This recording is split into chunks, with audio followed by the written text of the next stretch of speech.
اعوذ باللہ من الشیطان الرجیم بسم اللہ الرحمن الرحیم۔ کل ہم نے سورہ مریم کا آغاز کر لیا تھا اور تقریباً نصف کا ہم ترجمہ کر چکے ہیں، لیکن یہ بات بیان ہونے سے رہ گئی کہ مکی اور مدنی صورتوں کے جس تیسرے گروپ میں اس وقت ہم ہیں، جس کی مکیات کا آغاز ہوا تھا سورہ یونس سے، تو اس میں 9 صورتیں ہم پڑھ چکے ہیں۔ جیسا کہ میں نے عرض کیا، وہ 9 صورتیں تین صورتوں کے سب گروپس کی شکل میں ہیں۔ ہر سب گروپ میں ایک جوڑا ہے جس کے اندر وہ نسبت زوجیت بتمام و کمال موجود ہے، اور ایک منفرد مزاج کی صورت ہے۔ سورہ یونس، سورہ ہود ایک جوڑے کی حیثیت سے، سورہ یوسف منفرد ہے، ایک ہی نبی کے حالات پر پوری صورت جو ہے وہ مشتمل ہے۔ پھر سورہ رعد اور سورہ ابراہیم یہ جوڑے کی شکل میں ہے۔ سورہ حجر یہ منفرد مزاج کی ہے، بلکہ اس پورے گروپ میں یہ اس اعتبار سے قدر مختلف نظر آتی ہے کہ اس کا انداز جو ہے وہ ابتدائی زمانے کی صورتوں کا ہے، مضامین کی مناسبت بھی انہی سے ہے۔ چھوٹی چھوٹی آیتیں ہیں، ردم جو ہے وہ بہت تیز ہے، صوتی آہنگ بہت نمایاں ہے، ڈیوائن میوزک جو ہے، جو ملکوتی غنا ہے، وہ اس میں بہت نمایاں ہے۔ پھر 3 صورتیں، سورہ نحل سب سے بڑی ہے اس سب گروپ میں،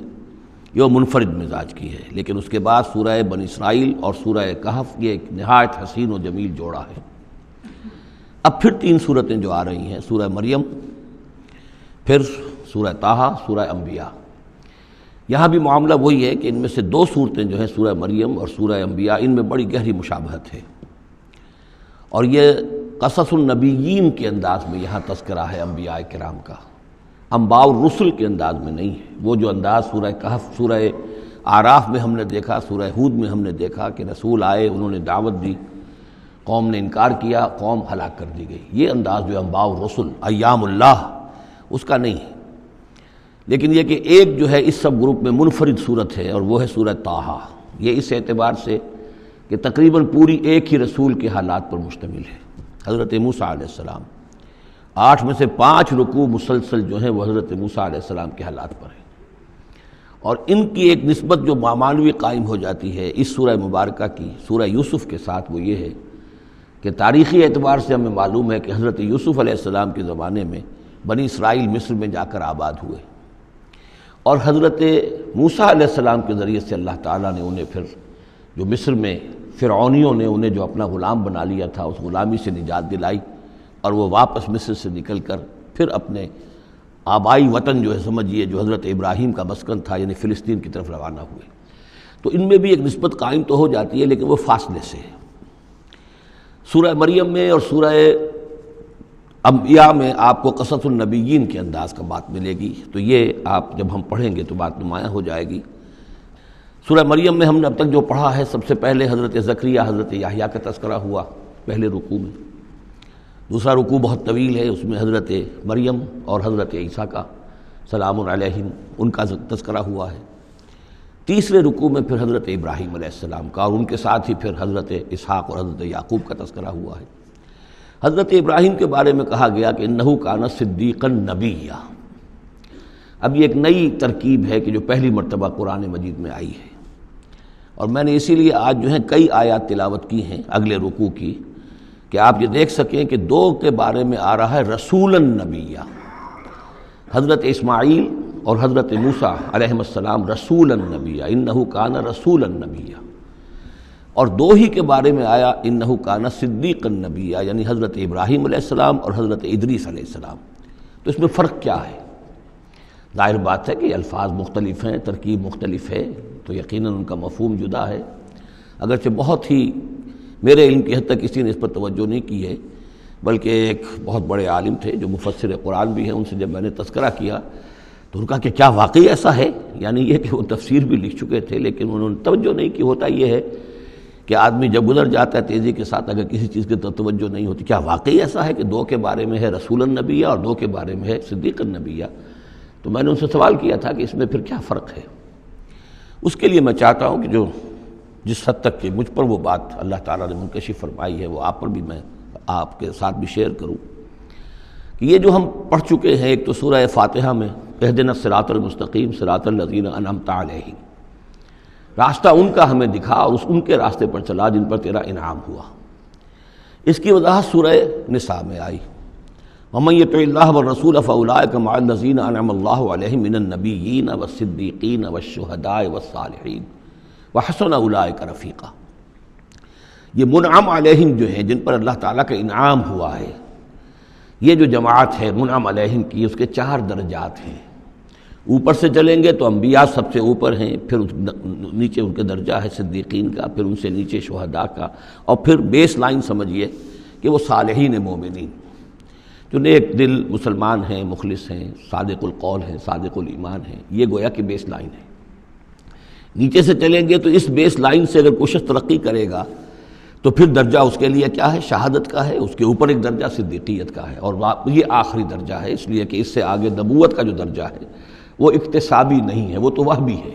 اور وہ دروازہ بھی اب بند ہو چکا، وہ ہمیشہ کے لیے وہ آؤٹ آف باؤنڈز ہے، اب نوع انسانی کے لیے وہ نبوت کا دروازہ بند ہو چکا۔ اس صدیقین اور شہداء کے درمیان کیا فرق ہوتا ہے، اس کو اب سمجھ لینا چاہیے، اور اس کو جدید سائیکالوجی کی 2 اصطلاحات کے حوالے سے آپ بڑی آسانی سے سمجھ سکیں گے۔ اللہ تعالیٰ نے عام طور پر انسانوں کو 2 مختلف مزاجوں پر بنایا ہے، ایکسٹروورٹس، انٹروورٹس۔ کچھ لوگ ہوتے ہیں کہ جو باہر کی دنیا سے انہیں زیادہ دلچسپی ہوتی ہے، کچھ کھیل کود میں، سیر میں، باغ، یہ وہ، باہر کی دنیا سے ملنا جلنا، لوگوں سے ملیں گے، وہ پبلک میں ہوں گے، مجلس میں ہوں گے تو زیادہ چہکیں گے، زیادہ خوش ہوں گے۔ کچھ لوگ برعکس مزاج کے ہوتے ہیں، وہ دروں بین قسم کے لوگ ہوتے ہیں، انٹروورٹس۔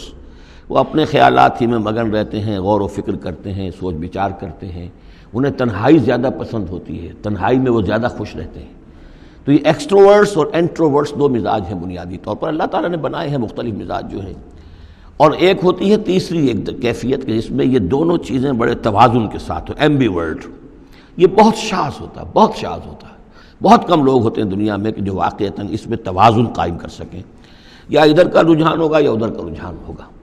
تو جو یہ انٹروورٹس ہوتے ہیں، جو غور و فکر کرتے رہتے ہیں، ان کے اندر جو ہے وہ یوں سمجھیے کہ فطرت کی جو اصل حقائق ہیں وہ کچھ زیادہ محفوظ رہتے ہیں ان کے غور و فکر کی وجہ سے۔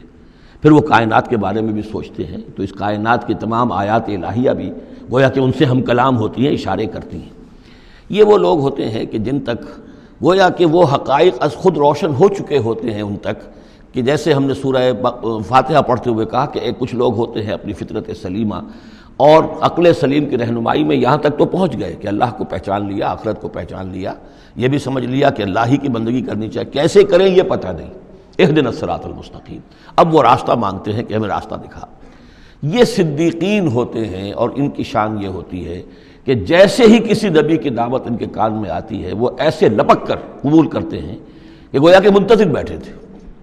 جیسے کوئی شخص وضو کر کے بیٹھا ہوا کہ بس اذان کی آواز آئے اور میں چلوں، اتنا ہی ہوتا ہے۔ اسی لیے حضور نے فرمایا ابو بکر رضی اللہ تعالیٰ عنہ کے بارے میں کہ میں نے جس کے سامنے بھی ایمان کی دعوت پیش کی اس نے کچھ نہ کچھ توقف ضرور کیا، سوائے ابو بکر کے ایک لحظے کا توقف نہیں کیا، گویا کہ وہ تو تیار بیٹھے ہوئے تھے۔ البتہ جو ایکسٹروورٹس ہوتے ہیں وہ چونکہ ان کی توجہ نہیں ہوتی حقائق کی طرف، وہ دنیا میں مگن ہیں، کھیل کود میں ہیں، شکار میں ہیں، کشتیوں میں ہیں، ہنسی مذاق میں ہیں، گفتگوؤں میں لگے ہوئے ہیں، تو انہیں کچھ زیادہ غور و فکر کی ان کے اندر جو ہے طبیعت کے اندر میلان نہیں ہوتا اس کا، لہذا انہیں دیر لگ جاتی ہے نبی کی دعوت کو سمجھنے میں، اس کی طرف متوجہ ہونے میں۔ لیکن یہ ہے کہ جب ان کا توجہ ہو جاتی ہوتی بھی عام طور پہ جذباتی انداز میں ہوتی ہے، لیکن جب ان کی توجہ ہو جائے جذباتی انداز میں تو پھر یہ ہے کہ وہ چونکہ ہوتے ہیں ایکٹیو زیادہ ہوتے ہیں، لہذا وہ اپنی فعالیت کی وجہ سے آگے نکل جاتے ہیں، بظاہر وہ صدیقین سے آگے نکل جائیں گے فعالیت کی وجہ سے، اس لیے کہ وہ فعال زیادہ ہیں۔ اب اس کی مثال حضرت عمر ہے، حضرت حمزہ ہیں رضی اللہ تعالی عنہما، 6 سال لگ گئے۔ حضرت عمر کے بارے میں تو آپ کہہ سکتے ہیں کہ سب کوئی گھرانہ مختلف تھا، وہ بنو عدی میں سے تھے، حضور بنو ہاشم میں سے تھے، لیکن حضرت حمزہ کو کیوں دیر لگ گئی؟ 6 سال، سگے چچا ہیں، دودھ شریک بھائی ہیں، ساتھ کے کھیلے ہم جولی ہیں، نہایت محبت کرنے والے حضور سے، اور اسی کیفیت کے اندر وہ ایمان لائے کہ ایک روز آئے باہر سے، شکار کھیل کر آ رہے تھے، کئی دن باہر رہے تھے، واپس آئے تو ابھی گھر میں داخل نہیں ہوئے تھے، لونڈی نے کہا کہ آج تو ابو جہل نے بڑی گستاخی کی ہے آپ کے بھتیجے کے ساتھ، اور بس یہ سنتے ہی آگ بگولا ہو کر گئے ہیں، کمان جا کے ماری ابو جہل کے سر میں کہ تم نے یہ کیا ہے، اور اسی وقت کا اچھا میں اس پر ایمان لایا، آؤ کرو مقابلہ تم، یہ ان کے ایمان کا معاملہ ہے۔ تو یہ اب حمزہ ہے، اسی طرح حضرت عمر ہیں، چلے تھے حضور کو قتل کرنے کے ارادے سے، لیکن اپنی بہن کے اندر جو دیکھی، اس کے اندر یہ کہاں سے اتنی استقامت آ گئی کہ بھائی جان چاہے آپ ہمیں قتل کر دیں، جان سے مار دیں، لیکن اب یہ جو دین ہم نے قبول کیا اس کو ہم چھوڑنے والے نہیں ہیں۔ بہنوئی کو تو مار مار کے لہو لہان کر دیا تھا سعید ابن زید کو، بہن کو بھی مارا ہے، لیکن پھر اچانک بدل گئے۔ پھر وہی عمر جو ہے جو تلوار ننگی لے کے چلا تھا قتل کرنے کے ارادے سے، گردن میں تلوار حمائل کیے ہوئے، جیسے غلام ہوتے ہیں، ان کے ہاں غلاموں کا رواج یہ تھا، ان کی تلواریں گردنوں میں حمائل ہوتی تھی، وہ آ رہا ہے اور ایمان لا رہا ہے۔ تو یہ ہے شہداء، صدیقین اور شہداء۔ تو اب مزاج جو ہے انبیاء میں بھی آپ کو ملے گا، کچھ لوگوں کا مزاج شہداء سے مناسبت رکھتا ہے۔ حضرت اسماعیل کا آپ نے سنا ہوگا، یہ واقعات قصوں میں آتے ہیں، وہ شکار جیسے کہ حضرت حمزہ کی کیفیت ہے، وہ نکل جاتے تھے۔ حضرت ابراہیم 2 مرتبہ گئے ہیں، ملاقات ہی نہیں ہوئی، اس لیے کہ وہ اپنے شکار پر نکلے ہوئے تھے۔ اس طرح کا معاملہ حضرت اسماعیل کا تھا۔ حضرت موسیٰ بھی جلالی مزاج کے آدمی تھے، ایک آدمی کو مکہ مارا ہے اور اس کی جان نکال دی۔ حضرت ابراہیم وہ دوسری قسم، وہ صدیق النبی، ان کے مزاج جو ہے وہ اس نوعیت کا، صدیقیت کے ساتھ مناسبت رکھنے والا۔ تو نبوت تو ان کو بھی ملی، نبوت ان کو بھی ملی، لیکن مزاجی فرق کی وجہ سے ایک صدیق نبی ہے اور ایک رسول نبی ہے۔ اس لیے کہ رسول کے ساتھ جو لفظ مناسبت رکھتا ہے وہ شہادت ہے۔ تمام رسول شاہد بنا کر بھیجے گئے ہیں۔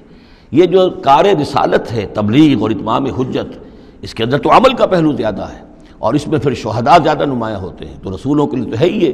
یا ایھا النبی انا ارسلناک شاہدا ومبشرا ونذیرا وداعیا الی اللہ باذنہ وسراجا منیرا، اور جیسے کہ ہم نے پڑھا وکیف اذا جئنا من کل امۃ بشہید، تو رسولوں کے ساتھ مناسبت لفظ کی جو ہے وہ شہادت کی ہے۔ تو گویا کہ شہداء کا مزاج رکھنے والے جو نبی ملے وہ رسول النبی ہیں، اور صدیقیت کا مزاج رکھنے والے جن کو نبوت مل گئی وہ صدیق نبی ہیں۔ تو حضرت ابراہیم انہ کان صدیقا نبیا، وہ تو ہم پڑھ چکے تھے، اب آگے چلیے۔ ابھی اس موضوع پر مزید گفتگو سورہ حدید میں چل کر ہوگی۔ اولئک ھم الصدیقون والشہداء عند ربہم، اس کے جو دوسرے رکوع کے آخر میں یہ آیت آئی ہے، تو وہاں جا کر انشاءاللہ اس کے سلسلے میں مزید کچھ گفتگو ہوگی۔ صدق اللہ العظیم۔